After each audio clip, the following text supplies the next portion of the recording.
Bueno, buenos días a todos. Bueno, qué alegría estar juntos en el día de hoy, ver todas estas caritas nuevas, cómo se va desarrollando nuestra comunidad de la iglesia. Yo me imagino que siempre nos llena mucho de alegría las nuevas noticias, ¿cierto? Por ejemplo, yo sé que todos nosotros estamos felices, por ejemplo, con estos bebés que vienen, ¿cierto? Es parte de la alegría de ser parte de la comunidad y seguramente de cada cosa de nuestros hermanos nos llena de mucha alegría. Y bueno, hoy el Señor me ha dado un regalo y un privilegio y es estar aquí y realmente siempre lo asumo con mucho temor, temblor, pero también con mucho agradecimiento. Hoy vamos a hablar de iluminando en tiempos oscuros. Empecemos y oremos y ponemos este tiempo en las manos del Señor. Bueno, amado Jesús, amado Papá, Espíritu Santo, gracias, Señor, por esta comunidad preciosa que nos has dado, Señor, porque a veces no valoramos el tener este regalo maravilloso para la vida, Señor. Te tenemos a ti, pero tenemos a nuestros hermanos, Señor. Qué alegría, Padre mío, qué alegría que a veces damos por sentado, Señor. Y hoy queremos darte muchas gracias, Señor. Queremos que tú hables a nuestros corazones, Señor, algo nuevo. Tu palabra permanece para siempre, Señor, y siempre tiene tanta riqueza, tantas cosas nuevas, tanto que transformar en nuestro corazón que hoy te pedimos, Señor. Primero que te lleves cualquier distracción, cualquier cosa que esté molestando, que nos quite la atención de estar aquí ahora, en este momento, Señor, recibiendo la bondad de tu amor a través de tu palabra. En tu santo nombre ponemos este tiempo. Amén. Bueno, cuando vieron el título Iluminando en tiempos oscuros, ¿qué idea se les ocurrió? Bueno, los que vieron el título, ¿no? Yo no sé si no todos lo vieron, pero ¿qué se les ocurrió? ¿Qué de pronto viene a la mente?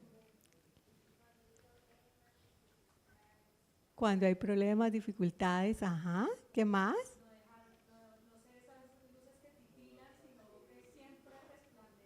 Que resplandezcan. Bueno, sabemos en qué tema estamos hablando durante todo este año en la comunidad de la iglesia. Y entonces, digamos que este tiene relación con el tema grande, ¿cierto? Y es iluminando en tiempos oscuros. Bueno, yo puse aquí este también porque imagínense que nuestras tablets en la casa no están ya. Entonces, yo sé que este texto lo hemos leído muchas veces. De hecho, Joaco predicó exclusivamente de este texto. Vamos a volverlo a nombrar, pero no va a ser nuestro único texto, simplemente va a ser como parte de lo que vamos a hacer para recordar como el contexto grande en el que venimos. Mateo 5, 13 al 16, que nos dice que nosotros somos la sal, ¿qué más? Y la luz, y por allá es que una ciudad sentada en un monte. Vamos a mirar bien como eso, porque a veces a uno se le pasa como, hay textos que uno ha leído toda la vida y de pronto hay una palabra ahí adicional y uno dice, ay, ve, yo no había pensado en esto. Vamos a ver si el Señor nos dice algo nuevo hoy con respecto a este texto. Vamos a leerlo juntos, si quieren ustedes se concentran leyéndolo allí y con toda la atención. Entonces, está hablando Jesús a una comunidad. ¿A quién le está hablando Jesús en este momento? ¿Se acuerdan qué pasa, cómo es el contexto de este texto? Sí, acuérdense que él acaba de decir, está en el Sermón del Monte y ha hablado de las bienaventuranzas y seguidito de eso viene esto. Y dice, ustedes son la sal de la tierra. Pero ¿para qué sirve la sal si ha perdido su sabor? ¿Pueden lograr que vuelva a ser salada? Pues parece que si no pasa eso, la descartan y la pisotearán como algo que no tiene valor. ¿Sí? Entonces ahí está la metáfora preciosa. A mí me fascina cómo enseña Jesús, siempre en un lenguaje sencillo, metafórico, con las cosas normales de la vida.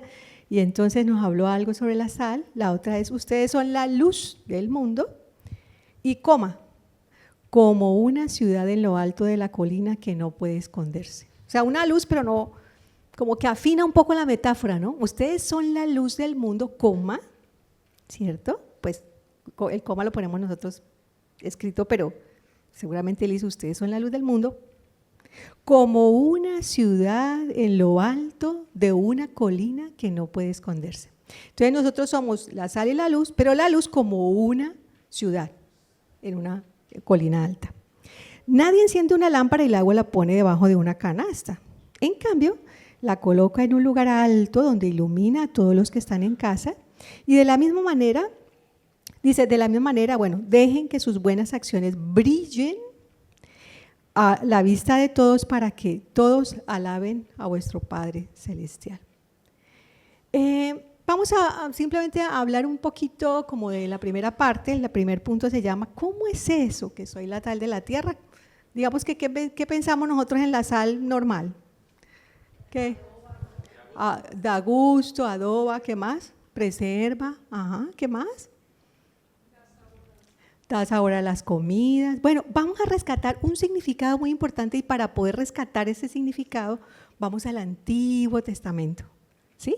Porque acuérdense que Jesús todo lo que habló era en base en las Escrituras. Cuando nosotros leemos su misión, Él estaba citando el Antiguo Testamento, ¿cierto? Muchas de las metáforas que Él usa son que Él las refiere al Antiguo Testamento y simplemente como para que podamos ilustrarnos, vamos a traer dos del Antiguo Testamento. Una que está en Levíticos 2:13, dice, y sazonarás con sal toda ofrenda que presentes y no harás que te falte jamás en tu ofrenda de sal del pacto de tu Dios, en toda ofrenda tuya ofrecerás sal. ¿Qué otra idea fuera de que sazona, de que, qué idea nos está dando este texto? El Levítico. Voy a volver a leer. El Levítico 2:3. Y sazonarás con sal toda ofrenda que presentes, ahí está como lo del sabor, ¿no? Y no harás que falte jamás de tu ofrenda la sal del pacto de tu Dios, en toda ofrenda tuya ofrecerás sal. ¿Con qué está vinculado allí la sal? Con la santidad, ¿con qué más? Con un pacto, ¿cierto? O sea que vamos a mirar qué más puede ser cuando Jesús habla de ustedes son la sal. Y dice, por ejemplo, en Números 18-19, dice, pacto de, ¿alcanzan a leer? Pacto de sal perpetuo. Es delante de Jehová para ti y para tu descendencia contigo. Entonces parece que pacto y sal como que están como pegados, ¿no? ¿Y qué dice en Levíticos 22:10 cuando Jesús mismo dice, la copa es el nuevo pacto en mi sangre por vosotros que se derrama? Cuando nosotros hemos estudiado en la palabra, para nosotros, ¿qué significa pacto? Compromiso. Relación, muy bien, compromiso, relación, acuerdo, ¿qué más? Promesa, alianzas, algo que es un sello, o sea, es un compromiso, pero no cualquier cosa, es un pacto. Cuando es un pacto es algo permanente, muy bien, muy bien. Entonces, fuera de lo que ya hemos, y en la palabra podemos encontrar estos significados, ¿cierto? De que sazonamos, que damos algo rico a este mundo tan difícil, ¿cierto? Que preservamos, pero vamos a rescatar el significado de que fuera de saborizar, purificar, acuérdense que también hay textos que nos orientan mucho a lo que es la purificación a través de la sal. Hoy queremos poner esta unión, como que el Señor nos traiga ese significado que lo pega a la preservación. Alguien dijo ahí algo que es continuo, algo que es permanente, que tiene que ver con relación, que tiene que ver con un compromiso a largo plazo, ¿sí?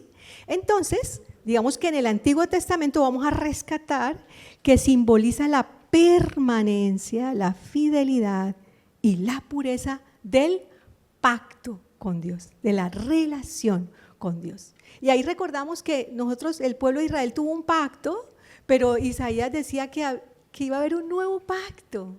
¿Y ese nuevo pacto quién es? Jesús, es Jesús. Entonces, cuando nosotros empecemos entonces a poner en nuestros apuntes mentales o en el celular o donde quieran, que básicamente cuando el Señor nos dice que vamos a hacer sal, tiene que ver con que nosotros vamos a encarnar algún rol con respecto al pacto de Dios con la humanidad.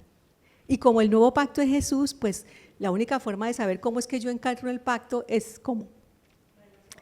Conociendo a Jesús, qué es lo que Él hizo, qué es lo nuevo, ¿cierto? Que Él ha hecho. Entonces, digamos que vamos a seguir construyendo un poquito de eso. Entonces, somos la sal que perpetuamos ese nuevo pacto de amor de Cristo por su pueblo, con la humanidad. Ese pacto que es un pacto de amor, de servicio sacrificial. De hecho, en el Antiguo Testamento, Isaías es un libro demasiado bonito, demasiado profundo, demasiado hermoso, demasiado impactante. Y Jesús en muchos de sus discursos toma todo lo que está en Isaías, ¿cierto? Y entonces dice, pero ¿para qué sirve la sal? Cuando el Señor dijo, ustedes son la sal de la tierra, Él hace una salvedad allí. Y Él dice, pero ¿para qué sirve la sal si ha perdido su sabor? ¿Puede lograr que vuelva a ser salada? La descartarán y la pisotearán como algo que no tiene valor. Lo que pasa es que no tuve mucho tiempo, pero la sal, cuando deja de ser sal, no es sal. Eso parece como bobo, ¿no? Pero es cierto. ¿Sí? O sea, realmente cuando Él dice sed sal, no está hablando de hagan algo como la sal, dice sed sal, ustedes en esencia son sal, es un tema de identidad. Entonces es como incoherente pensar que si yo soy la sal, pues no salo. ¿Sí? Entonces, lo primero que estamos haciendo en esta parte que tiene que ver con la sal es, ¿será que yo he entendido el gran privilegio que tengo de ser perpetuador del pacto de Dios con la humanidad a través de Jesús? ¿Será que yo he pensado en eso como una de mi identidad, no lo que hago, de mi identidad en Cristo? ¿Será que, como dice Jesús, oiga, ¿y será que la sal puede dejar de salar? Y es drástico lo que dice ahí. Si no sala, ¿qué dice? No sirve para nada. Eso lo dijo Jesús, ¿no? Yo no lo estoy diciendo, dice Jesús. Si la sal deja de salar, no sirve para nada. Y el futuro es que la descartarán. ¿Quién le va a hacer caso? Pues la sal, pues una sal que no sala, pues uno ¿qué hace? La bota, ¿es cierto? Porque pues lo que no sirve estorba más o menos. No, pues estoy diciendo yo, eso sí son palabras mías como de caricatura, pero aquí lo que dice es la descartarán y la pisotearán como algo que no tiene ningún valor. De hecho, en el pacto del Antiguo Testamento, el pueblo de Israel no ejerció este rol de perpetuar el pacto de Dios. Y de alguna manera fueron descartados y pisoteados. Todo lo que sufrió el pueblo de Israel cuando entró el exilio, ¿cierto? Babilonia, Siria, ¿se acuerdan? Entonces, que allí como que nos queda la primera cosa, wow, ser sal es como, no solamente que le doy sabor, sí, le doy sabor, tiene que ver con pureza, tiene que ver con eso, pero hay algo más grande todavía, y es que yo tengo el privilegio en identidad de perpetuar el pacto de Dios a través de Jesús de la humanidad. Bueno, también dice que somos la luz del mundo, ¿cierto? Pero obviamente no podemos hablar de la luz del mundo de manera así tan, porque el mundo se ha encargado de decirle que usted es luz, pero no le ha dicho cómo es que es luz. En ti hay todo, tú tienes todo para brillar, brilla, ¿cierto? Dice el mundo y dice todas esas cosas. Pero realmente los cristianos tenemos que tener muy claro que Jesús es la fuente de la luz. Eso parecería como de perogrullo, pero no, porque hay ciertos ámbitos en los que uno habla, por ejemplo, durante mucho tiempo yo he tenido como el privilegio y el regalo de trabajar con universitarios y profesionales cristianos, y a veces vienen jóvenes que conocen el evangelio desde hace mucho tiempo y tienen en su discurso una mezcla, un sincretismo de lo que es eres tú puedes, el éxito en ti, ¿cierto? Como tú brillas, como tú das ejemplo, pero esa conexión y ese hilo conector con el Jesús fuente de luz es tan frágil, como tan ahí, que cualquier cosa y cualquier voz del mundo los desconecta de esta verdad. Y por eso quise ponerlo como el segundo punto. Jesús, la fuente de luz. Miren, estamos en Isaías, ¿se acuerdan? Estamos hablando de lo que Jesús dijo, pero como esto conecta por allá atrás, Jesús no viene así en nada, Jesús viene en el contexto del pueblo, del pacto de Israel y de cómo Jesús es anunciado allí cuando todo estaba fallido, cuando todo estaba mal, ¿sí? Viene Isaías de parte de Dios y anuncia un nuevo pacto y anuncia una nueva luz. Y dice Isaías, por ejemplo, en el 9:2, simplemente saqué algunas cosas, pero es como los que me parecieron más relevantes, pero todo Isaías apunta a Jesús. Dice, el pueblo que andaba en tinieblas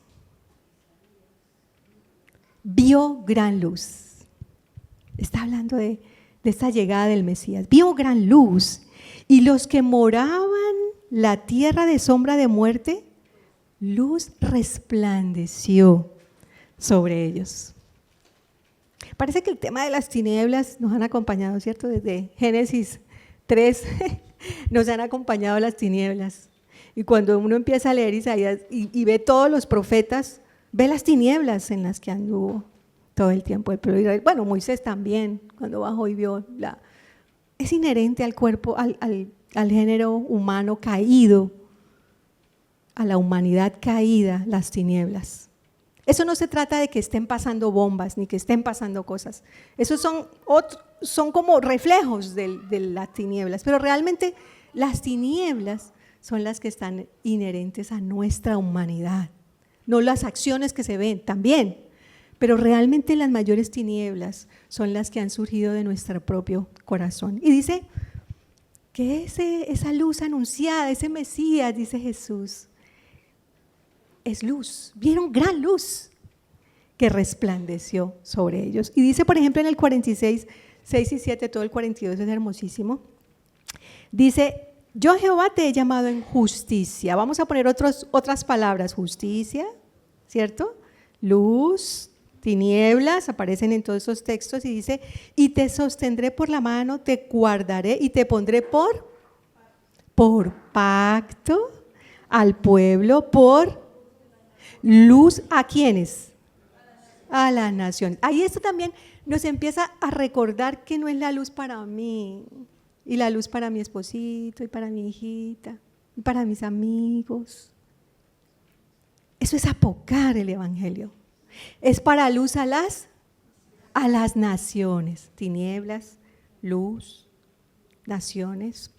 Y dice, para que abras los ojos de los ciegos, de los que no ven, de los que tienen tinieblas en los ojitos, tienen oscuridad y no pueden ver, para que saques de la cárcel a los presos y casas de prisión a los que moran en tinieblas. Entonces, tinieblas, viejo pacto, luz, pacto con Jesús, un nuevo pacto, ¿cierto? Entonces, la fuente de luz simplemente la recordamos para que no se nos olvide, incluso en conversaciones cotidianas que tenemos con gente que no tiene a Jesús. A veces nosotros nos enredamos y empezamos a decir, ay sí, y no somos capaces de decir, no, es que la fuente es Jesús. La fuente es Jesús. Eso no podemos tener temor, pues es Jesús. Y dice lo que Juan dice de Jesús, dice en Juan 1, todo Juan también es hermosísimo. Y los primeros versículos, debíamos aprendernos todo el capítulo 1 de memoria. Dice, en el principio era el verbo, está hablando de Jesús. Dice, y el verbo era con Dios, y el verbo era Dios. Este era desde el principio con Dios, y todas las cosas por Él fueron hechas. Y sin Él, nada de lo que ha sido hecho fue hecho. En Él estaba la vida, y dice, y la vida era la luz de los hombres. Y la luz en las tinieblas resplandece y las tinieblas no prevalecieron contra ella. Hablar de luz y proclamar a Jesús como luz sin reconocer las tinieblas es una bobada. ¿Sí? Porque a veces también caemos en eso, el Señor es luz, Él es el Salvador, pero nos da un susto hablar de las tinieblas. ¿Cierto? Nos da mucho, no, porque eso lo que pasa es que obviamente tenemos que tener un lenguaje con el que podamos comunicarnos con la gente, pues por supuesto, no vamos a utilizar pues de la procrastinación de no sé qué y la no sé qué. No, pues utilizamos un lenguaje que la gente nos pueda entender. Pero que hay tinieblas, si no, ¿para qué viene la luz? Si la luz no fuera necesaria, pues En vano vino Jesús, ¿cierto? Pero hay tinieblas, es una realidad, ¿cierto? Y dice que Él era la luz de los hombres y la luz resplandece en las tinieblas.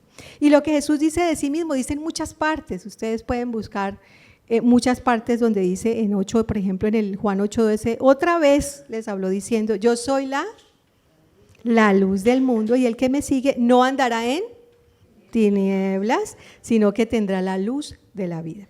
Entonces ya pusimos en el segundo la fuente y bueno, eso nos hace recordar lo que es la realidad humana. La realidad humana desde la caída es que nosotros estaríamos en densa oscuridad y mucho de la humanidad está en densa oscuridad sin Cristo. Solo Cristo es quien trae la luz. Solo es Cristo quien disipa las tinieblas en nuestro corazón. Es el único que cambia la identidad de tinieblas a luz. Dice en el antiguo versículo, dice, Él daba la luz de la vida. ¿Sí? Es algo medular. Entonces, ¿qué hace la obra de Cristo? Ya sabemos que disipa las tinieblas, que revela la verdad. Ese es otro sermón hermoso, digamos, para escuchar, es cómo la verdad, una de las cosas que hace es revelar la verdad.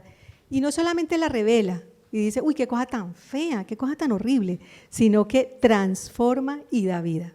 ¿Sí? Y ese es el regalo que hemos tenido cuando nosotros hemos entregado nuestra vida a Jesús. Y miren lo que es, la realidad es lo mismo que está hoy. Imagínense si Isaías no lo estuviera diciendo en ese tiempo, sino que Isaías viniera aquí ahorita y predicara al mundo como está hoy y diga, oíd cielos y escucha tu tierra, porque habla Jehová. Crié hijos y los engrandecí y ellos se rebelaron contra mí. ¿Será que eso es anacrónico solamente allá en Isaías? ¿Será que hoy tiene algún eco esto que está hablando?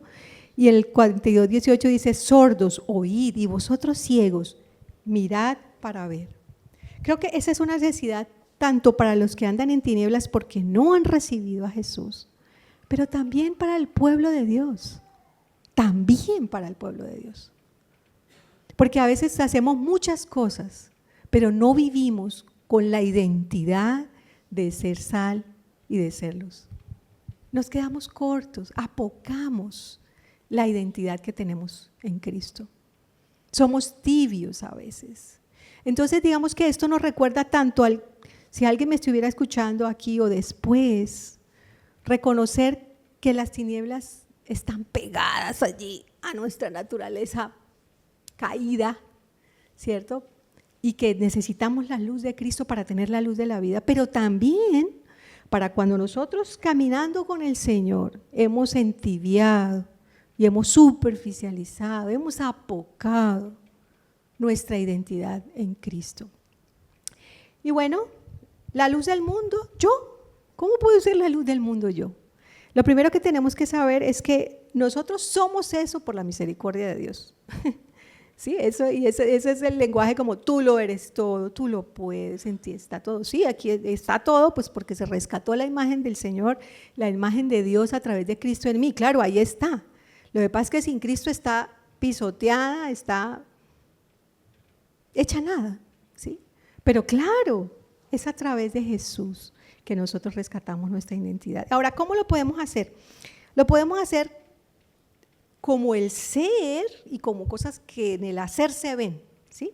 Ahora, Joaco en uno de los sermones que habló de este texto, Carlos Esteban también en alguna parte lo escuché, es cultivando el carácter de Cristo. O sea, ¿cómo es que uno es luz? ¿Cómo es que uno es sal?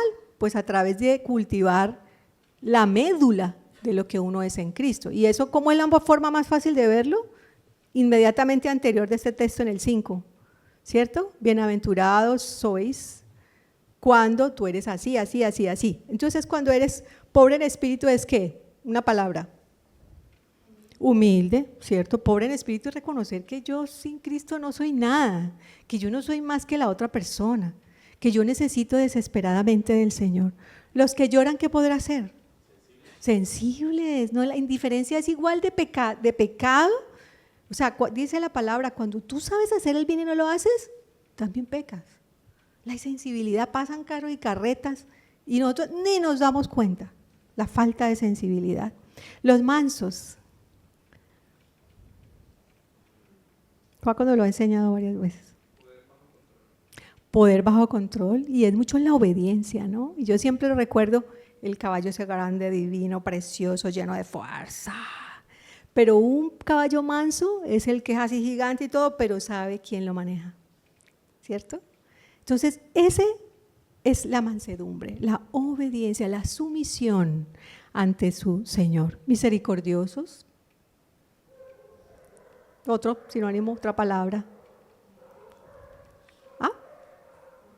Bondadoso, ¿cierto? Misericordioso y no selectivamente, ¿no? Al que me cae bien, al que yo ya lo juzgué y yo ya supe que necesita, no. Misericordia a la manera de Cristo, cuando éramos enemigos de Él, Él fue y nos amó. Limpio de corazón. Motivaciones puras, sin dobleces, así no se vea por fuera, acá adentro. Nadie lo nota, y tan queridísima que es ella. No, eso es una belleza de mujer. Pero el corazón puro el Señor sí lo ve, ¿no? El corazón puro. Pacificadores. ¿Será que necesitamos una iglesia que sea pacificadora en el día de hoy? Y perseguidos por causa de Cristo. Yo he visto muchas cosas chistosas de que no, es que yo padezco esto por el nombre de Cristo. Y realmente no es así. Lo padeces porque eres un fastidioso socialmente. Porque te crees arrogante, porque crees que cuando eres de Cristo eres mejor que otra persona. Y no recuerdas que Dios te sacó del hoyo, dice también la palabra. Dice Salmos, gracias Señor porque tú me rescataste de allá abajo. Entonces muchas de las persecuciones que sufrimos los cristianos no es por causa de Cristo, es por causa de nuestro corazón. Es porque somos fastidiosos, porque somos juzgadores, porque no nos relacionamos con la gente. Esta bienaventuranza es para el que padece siendo y manifestando el carácter de Cristo. Ahora, y actuando como Cristo. Es muy lindo también cuando en Lucas, es que mis cosas se quedaron acá, en Lucas 4:18 cuando dice, cuando él habla de su misión, ¿cierto? Cuando él habla de su misión, ¿se acuerdan que él dice yo he venido para, ¿se acuerdan? Aquí está, ¿cierto? Para, el Espíritu de Dios está sobre mí porque me ha ungido para dar buenas obras ¿a quién? A los pobres, me ha enviado a sanar a los quebrantados de corazón, a pregonar libertad a los cautivos, visitar a los y poner libertad a los. Eso como que, ay no, a veces este cristianismo de éxito nos aleja de la misión del Señor. Eso está en Isaías 61, creo. Y el Señor cuando sale a leer, ¿se acuerdan? Dice, él leyó, fue a la sinagoga y leyó ese, dice, esas escrituras están hablando de mí, dice Jesús. Entonces, si nosotros somos perpetuadores del pacto, como dijimos al principio, ese es el pacto de amor, ¿cómo nosotros podemos ser perpetuadores de amor y podemos ser luz cuando nosotros ni siquiera a los pobres, a los quebrantados de corazón, a los cautivos, a los oprimidos, y son unos perdedores? Hay iglesias cristianas que hablan, tú vives en victoria y victoria tras victoria, y tú entonces tienes el mejor carro y vives nunca te enfermas porque tú vives de victoria en victoria. ¿De dónde sacaron eso? ¿De dónde? Eso no es lo que enseña la palabra. Sí, que tenemos la victoria más grande y es que ya no estamos en tinieblas, tenemos una nueva identidad, esa es la victoria más grande que tenemos. Pero eso no nos saca de la realidad de este mundo perdido. No nos saca de la realidad que enfrentamos enfermedad en la familia y fuera, en nuestros hermanos y en las personas inconversas. La enfermedad, la violencia. Y el Señor quiere que nosotros vayamos a ellos. Hay un libro muy hermoso que mi esposo me acuerda cuál es el que… en el que los cristianos nos enfrentamos a la sociedad de tres maneras. Uno es como a mí me enseñaron cuando era chiquita, y era cuando yo fui a la universidad me dijeron, cuídese, mejor dicho, no hable con nadie. Usted es una niña cristiana, cuidado, la van a contaminar. Como, qué susto, Dios mío, escondámonos de aquí de abajo, para que nadie me va a contaminar, ¿cierto? Pero eso dice, vea, cuando usted tiene luz, usted no la pone debajo de la mesa, ¿cierto? O lo otro es, estamos contra el mundo. Nosotros y el mundo. Entonces vamos a, mejor dicho, a acabar con el mundo. Esa es otra, ¿cierto? Pero lo podemos hacer a la manera de Jesús. Jesús estando en la forma de Dios sin nada a qué aferrarse. Él se vino a nosotros, semejante cantidad de inmundicia, de pecado, que no valíamos nada, y se vino y se encarnó, se metió en medio de un mundo caído. Y ahí nos amó, nos sirvió. O sea, fue un amor sacrificial hasta la muerte de cruz. ¿Cómo enfrentamos nuestro cristianismo? Que los otros son nuestros enemigos, ellos están perdidos, son feísimos, yo soy mejor. O más bien, yo no me meto con esas personas porque ellos nos pueden contaminar. O más bien, tengo ese carácter amoroso de Cristo que paga el precio, se acerca, va al cautivo, al quebrantado de corazón. ¿Quién es el más quebrantado de corazón? Sí, pero ¿quién es en nuestra sociedad el más quebrantado de corazón? El que no tiene a Cristo. Ese es el que está más mal de todo el mundo. El que está más mal y más en la olla es el que no tiene a Cristo. Ese es por el que Jesús vino. Y nosotros somos perpetuadores del pacto. ¿No dijimos en Sal? Que somos perpetuadores del pacto de amor de Cristo. Entonces, qué bueno que pensemos esto. Dice en Filipenses 2:15, dice, para que seáis irreprensibles y sencillos, ¿sí? Como Cristo. Hijos de Dios sin mancha en medio de un mundo de generación maligna y perversa. Sí, muy bien. Esto tenemos que hacerlo. Dice, en medio de la cual resplandecéis como luminares en el mundo. No como debajo de la mesa en la casita. No, en medio del trabajo, en los conflictos del trabajo.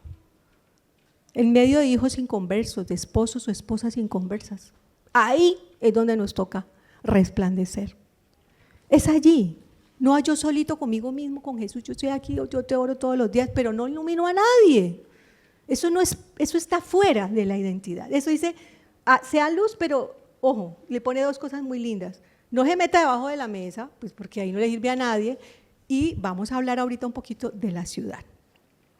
Ahora, ¿cómo así que en una ciudad en lo alto de la colina? Porque el Señor dijo, ustedes son la luz del mundo, como una ciudad en lo alto de la colina. ¿Por qué? Él hubiera podido decir, ustedes son la sal y ustedes son la luz y chao. ¿Sí o no? Pero no, el Señor dijo, ustedes son la luz, como una ciudad en lo alto de la colina. Entonces, ¿cómo así? ¿Cómo así? Entonces, bueno, en la Biblia, ¿puedes poner la que sigue, porfis? Sebastián. Gracias, Sebastián. Bueno, entonces, en la Biblia, los montes altos a menudo representan lugares de encuentro con Dios, ¿cierto? En el Antiguo Testamento y en el Nuevo también, ¿cierto? Como los montes altos son como algo significativo. De hecho, por ejemplo, en el monte Sinaí, ¿qué pasó en el monte Sinaí? La ley, ¿qué más? ¿Qué pasaba allá cada rato? ¿Qué pasaba?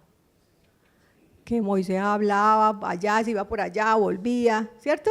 El monte Sinaí era como un lugar donde había la presencia de Dios y allá había una conversación y allá se instruía la palabra de Dios. Algo pasaba en las cosas altas. O por ejemplo el monte Moriah, el sacrificio de Isaac, también era un monte y dice vamos a la montaña y allá veremos que el Señor qué va a hacer y allá el Señor provee y el Señor hace cosas maravillosas. O en el monte Carmelo, ¿se acuerdan esa historia que es como medio rara? De Elías, que se acuerdan todo lo que pasa allá con todos esos siervos de Baal, que eso llega del cielo y eso lame todo, bueno, todo eso pasa también en un monte alto. Entonces, mucho de lo que en la Biblia hebrea habla de los montes altos, de las ciudades altas, tienen que ver como que allí pasa algo sagrado, hay un encuentro con Dios, hay una instrucción, la Torá, la instrucción para el pueblo de Israel llegó ahí en medio de un monte alto. Ahora, también, digamos, uno podría mirar históricamente cómo la ciudad puede ser una montaña que no tenía energía, pues como lo hay ahorita, pues hay muchas lámparas o, ¿cómo se llama? Bueno, lo que sea, pues que dé la luz allá, ¿cierto? Pues es una montaña, hace cosas muy, muy chéveres, por ejemplo, como, creo que no la puse, bueno, creo que no la puse, pero en una ciudad, no está.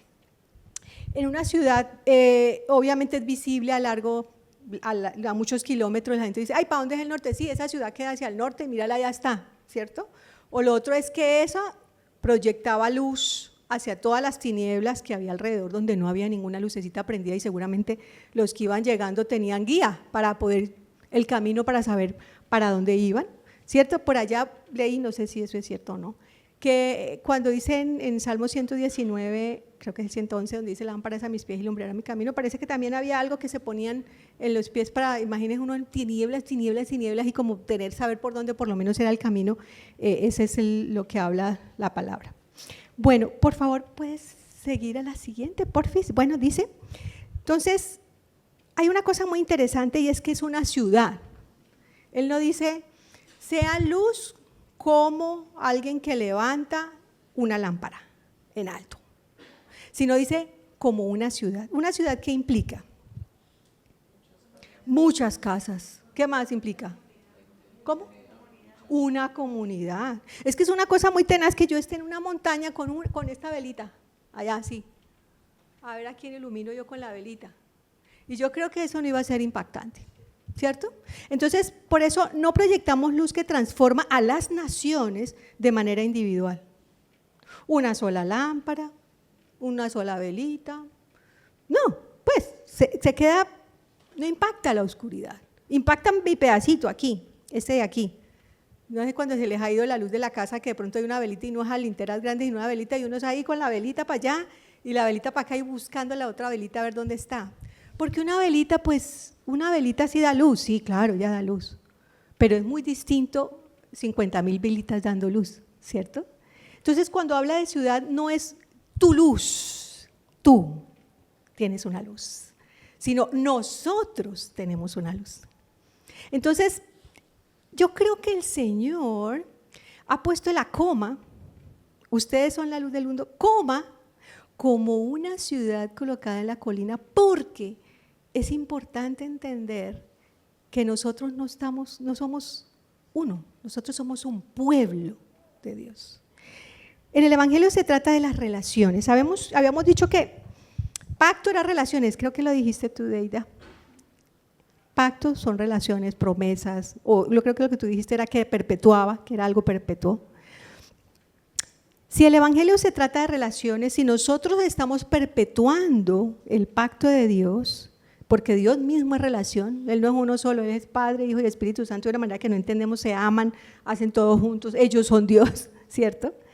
El sacrificio amoroso de Jesús fue para reconciliarnos con Dios, para reconciliar una relación, para continuar sus promesas de bendición. Entonces, cuando nosotros hablamos de ese coma como una ciudad en el alto de la colina, es inherente como el tema de que somos una comunidad y que no se trata solo de mí. Esa es otra forma en que hemos apocado el Evangelio. Es que el Evangelio es para mí, por mí. Y al final estamos en el mismo egoísmo de siempre. Precisamente lo que el Señor borra de nuestro corazón es el proceso con el que nos lidia toda la vida, tan lindo y tan paciente que es con nosotros. Es que no se trata de mí, del Evangelio para mí, de la bienaventuranza para mí. Y que no me toque otros. No, pues entonces ese no es el Evangelio, ese es otro Evangelio, pero este no es. El Evangelio del que nosotros somos seguidores de Jesús es de un pacto con un pueblo. Es de un pacto para bendecir la humanidad. Entonces no cabe, es como la sal que no sala, no cabe la percepción de un evangelio que es para mi comodidad y para los míos. No, es como una ciudad que junta, ilumina a las naciones. ¿Y eso qué quiere decir? Que entonces, es que ahí están diciendo que es que yo tengo que ir todos los domingos a la iglesia. Pues eso es muy simple, ¿no? Eso es una simplicidad. Eso quiere decir que nosotros tenemos que ser comunidad. Y una comunidad no solo de domingo. Este encuentro para nosotros es un regalo, como yo oraba al principio. Es un regalo. Eso es vida para nosotros, ¿sí? Es alegrarnos con cada hermano, es orar por los hermanos, es ver cómo están. Pero todavía eso se queda corto. Todavía eso se queda corto. ¿Saben por qué? Porque creo que lo voy a poner más adelante. Bueno, aquí dice se trata de Dios, bueno, de un pueblo perdido. Pero la comunidad de seguidores de Cristo, para poder ser comunidad, necesitamos aprender a ser una comunidad de Cristo. ¿Por qué? Porque nosotros aprendimos a ser feos por la comunidad en la que nacimos. Nosotros estamos permeados por nuestra casa, por el colegio, por los amigos, y realmente la gran mayoría del mundo no vive en la luz de Cristo y no vive como luz y sal. No, nuestros niños aprenden una cosa en la casa y en el colegio aprenden otra cosa. En el trabajo tenemos que sortear con cosas muy difíciles. Yo recuerdo en un trabajo que tuve, entre comillas, exitoso para el mundo, en el que una de las cosas yo fui como ascendiendo, bueno, llegué a un cargo por edad nacional y todo, y me acuerdo de una reunión que dijeron, doctora, lo que pasa es que esto es una gimnasia jurídica. Y yo, ¿qué? Una gimnasia jurídica era un traspié a la parte legal. Y ahí tuve que decir, pues no, yo decía, Dios mío, me van a echar, pero pues ¿qué vamos a hacer? ¿Cierto?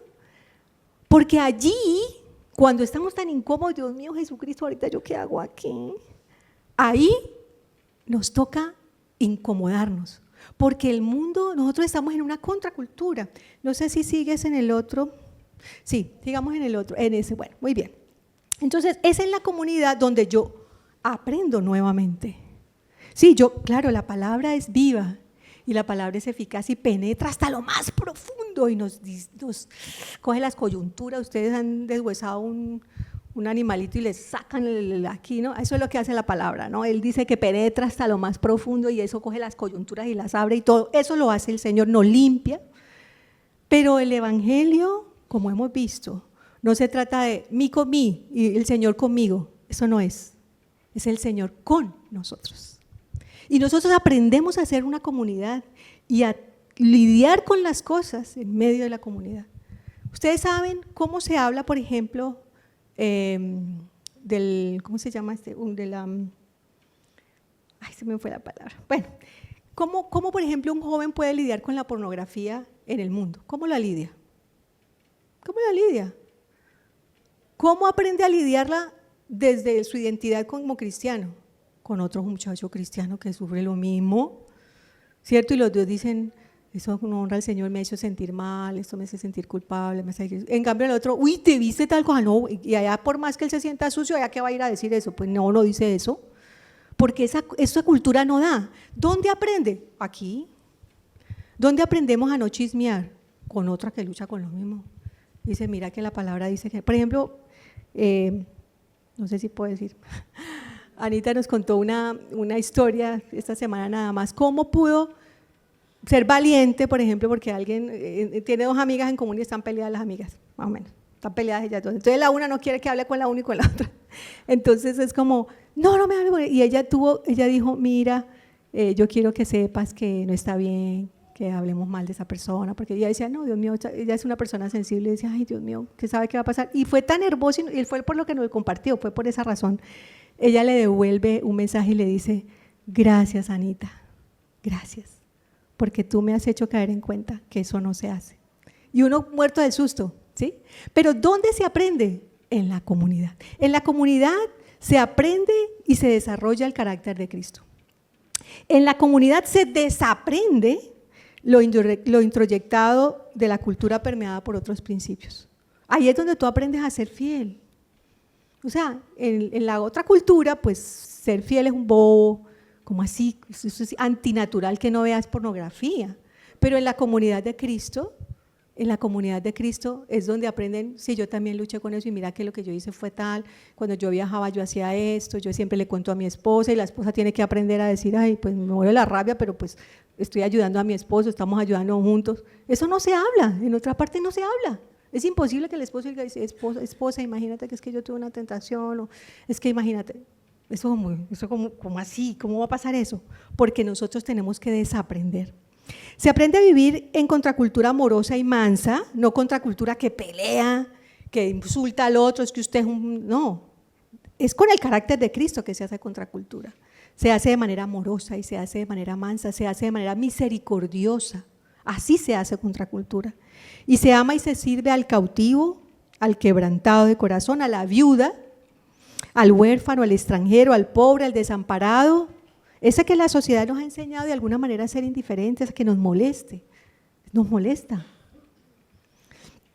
Ahora, en cuanto al carácter de Cristo en mí, vamos a tratar de empezar a pensar ya no solamente como en la teoría, sino empecemos que el Espíritu Santo aquí esté en este momento y obviamente primero en mí. Nos esté señalando con algunas preguntas que he hecho. Por ejemplo, ¿cómo soy de esposo o esposa en el carácter de Cristo, no? En estos días estamos en una cosa con mi esposo, pues dice, tú eres bravita, y yo no soy bravita. ¿Y eso qué significa para él? Tiene que ver con mi carácter, ¿sí? Tiene que ver con algo que el Señor quiere que yo cambie, ¿sí? Entonces, piensa en ti. ¿Cómo eres de esposo o esposa de acuerdo a lo que hemos hablado? Tú eres sal, tú eres luz. Es en ese contexto es que estamos pensando.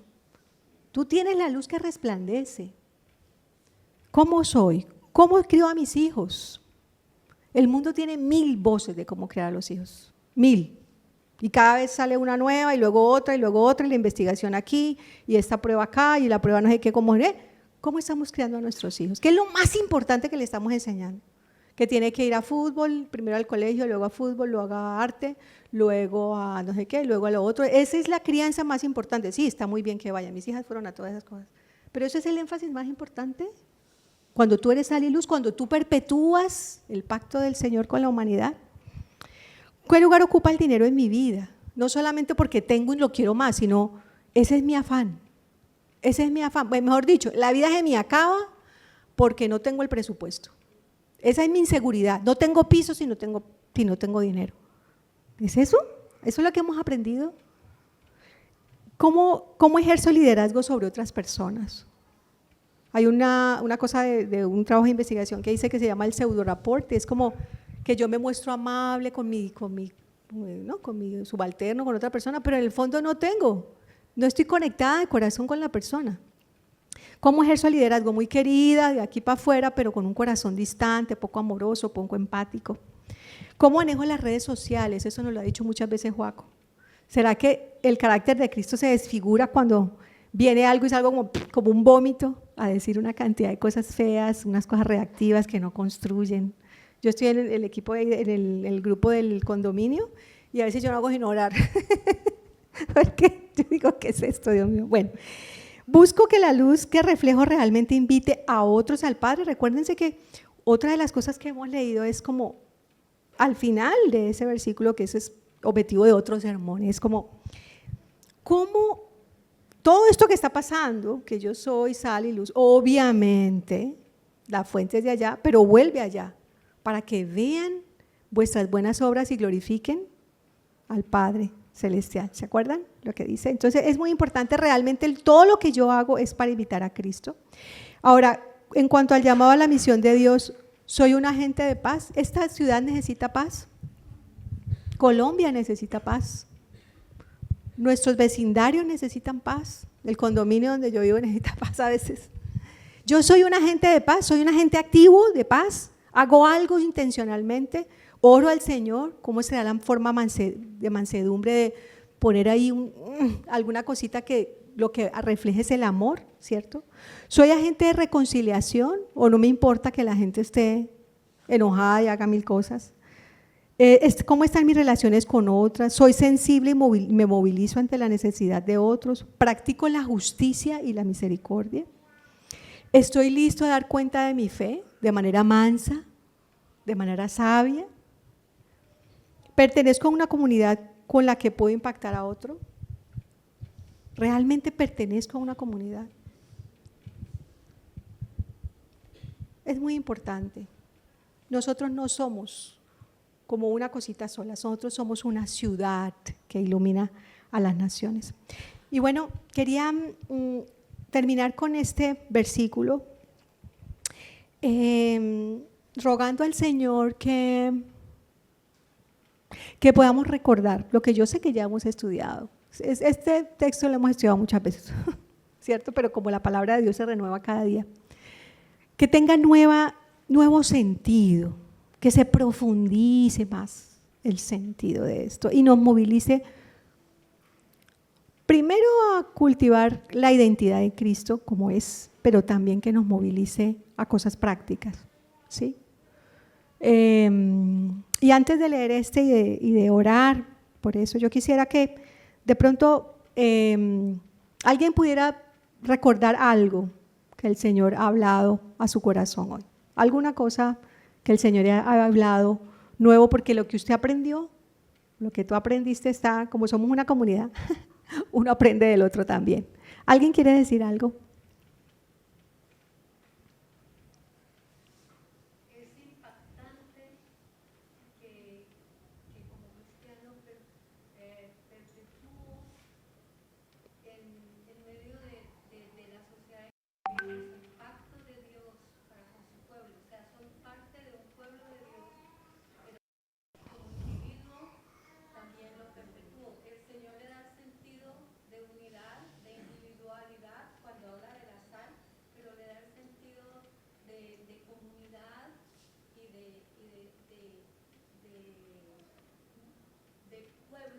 Uh-huh.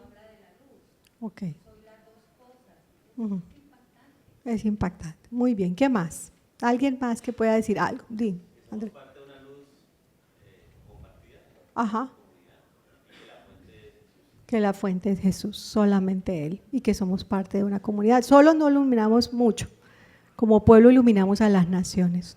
¿Alguien más quiere decir algo?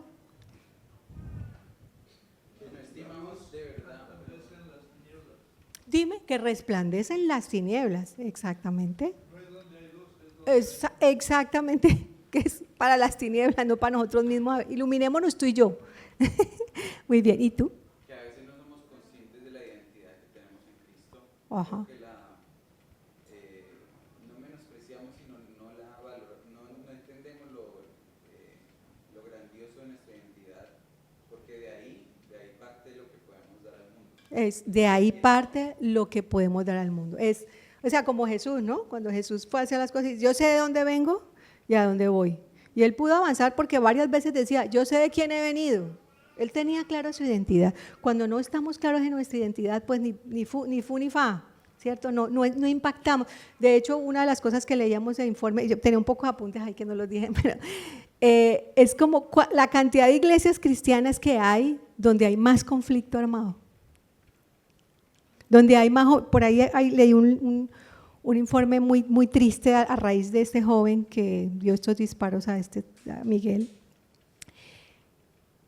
Un estudio de la BBC News, ese es británico, un periódico serio británico, aquí los comunicadores me perdonarán si digo alguna cosa fea o que no es, pero hicieron un estudio a raíz de eso y ahí hacen una remembranza de la cantidad de jovencitos que han sido adoctrinados para la maldad, culturizados hacia la maldad.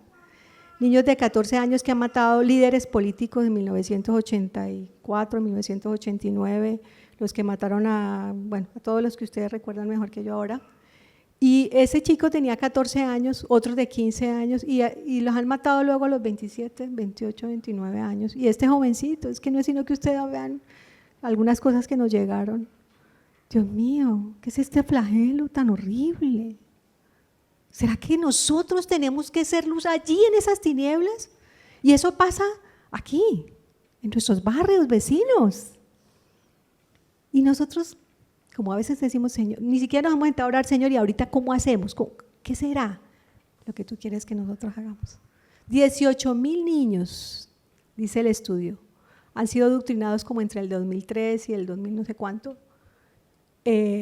adoctrinados en esa cultura, en esa subcultura de la violencia, de la matanza, imagínense lo que está pasando, eso es paralelo, esa es una tiniebla que está paralela a nuestro camino y nosotros ni nos damos cuenta, nos impactamos, ay, ¿cómo así ese muchachito? Y ya, pasó, hasta la próxima noticia. ¿Será que eso nos está doliendo el alma? ¿Será que eso me hace arrodillarme realmente a orar al Señor y decir, Señor, despiértanos, despiértanos? Nosotros somos luz hacia las naciones. Y por eso, ¿tú qué ibas a decir algo? No, que precisamente estamos donde estamos porque el Señor tiene un propósito en nuestras vidas y si somos luz es porque estamos aquí para hacer luz. Exacto. No es porque seamos de malas, nos tenemos que ir para otro país ni nada, estamos aquí. Porque el Señor necesita aquí. Muy bien. Dice Isaías 61:3, levántate, levántate y resplandece, porque ha venido tu luz y la gloria de Jehová ha nacido sobre ti. Porque he aquí que tinieblas cubrirán la tierra y la oscuridad las naciones, mas sobre ti, que has recibido el privilegio de ser perpetuador del pacto y de la luz del Señor, amanecerá Jehová y sobre ti será vista su gloria. La gloria no de nosotros, la gloria de Cristo en nosotros. Y andarán las naciones a tu luz y los reyes al resplandor de tu nacimiento. Si quieren, pongámonos de pie, levantémonos y vamos a orar al Señor, que nos movilice, que entendamos nuestra identidad, que recordemos de qué somos hechos, para qué somos hechos. Amado Jesús, gracias, papi, porque tú nos tienes paciencia, Señor. Perdónanos cuando hemos apocado, Señor, tu evangelio, y la primera persona que lo ha apocado soy yo, por supuesto, Señor. Por eso te pido perdón. Te ruego por tu pueblo en el mundo, Señor, que arde en tinieblas, Señor, que está sumido en la violencia, en los antivalores, en la cautividad de tanto tipo, Señor. Corazones quebrantados, amado Dios. Perdónanos, amado Jesús, perdónanos, Señor. Ayúdanos a ser una comunidad relevante, una comunidad que aprenda de tu carácter, Señor, que nos moldeemos unos a otros, que nos unamos para dar luz, una luz a tu manera, Señor, una contracultura a tu manera, manso, humilde, servicial, pagando el precio. Quítanos la arrogancia, el corazón puro, Señor. Ayúdanos a salar, a hacer luz en medio de las tinieblas. Bendecimos tu nombre, Señor, y bendigo, Señor, en tu nombre esta comunidad, que es una bendición, amado Jesús. Amén.